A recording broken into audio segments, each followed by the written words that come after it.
So after I'm all done with my touch-ups and it looks the way I want it to look, then I'm going to go in and close the folder, the little arrow next to the Florabella Retouch, and I'm going to open up my Florabella Luxe. The Florabella Luxe are filters, but they really add a lot of light to your pictures. They're going to be kind of strong though, so you'll want to play with the opacity of them. So look here, I'm going to just try them out. One that I know I like, Allure, because I've used these a lot. I'm going to press play. Allure will make the colors more vibrant, but it also adds an undertone, like a yellow undertone. So let me zoom out.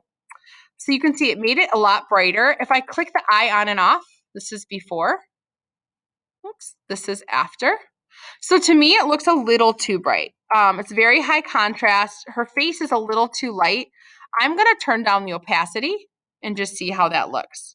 It really adds some nice tones in the background. So if I was happy with this, I could flatten it and I could save the image.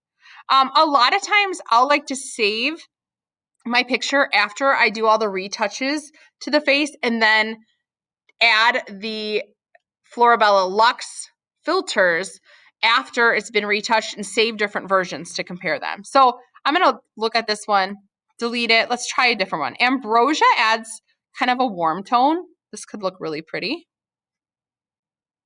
I'm just letting it load. Ooh, that's really nice. So it might be nice to have saved both versions and then compared them back and forth. This kind of gave a creamy undertone to her skin. So sometimes it's really hard to choose. That's before and that's after. It really does give it a nice glow. Now, so you want to turn down the opacity.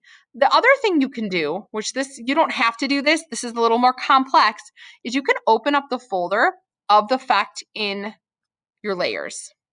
So if you look here, this is all the different layers and adjustment layers that's added to get this effect. You can go to each one and you can turn them off. Like maybe that actually, I think she was looking too bright in the middle. So I actually like that without it.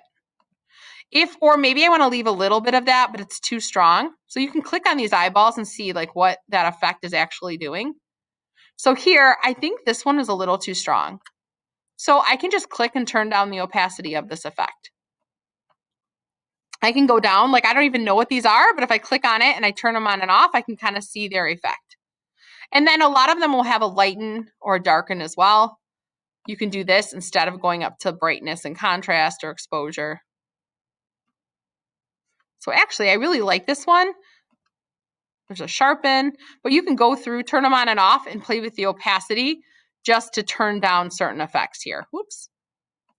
So that one really played with the hue and saturation. You can also, this is even getting more in depth, these all have a white mask on them. A white mask means that is visible, and this hue and saturation is visible all over the picture. So I could click on the mask and paint with a black paintbrush, as long as my mask is selected. And black, remember, hides. It's very subtle. It'll hide whatever effect this hue and saturation is having.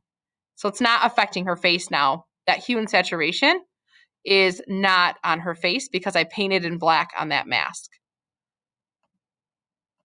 So this soft center light, I can turn this way up. If I wanted the background to be really bright, but I don't want her face to be bright, look, it's white mask means it's visible everywhere. I can paint in black where I don't want it to be visible. So I'm hiding the soft center light from the areas where I'm painting in black. So this can get really fine-tuned. I usually don't go that far though. Usually I just load the action and then I play with the opacity to kind of turn it down. But just know you can go into these folders and make adjustments. When I'm done, if I'm happy with it, I'll right click and I'll flatten and I'll save my image as a JPEG.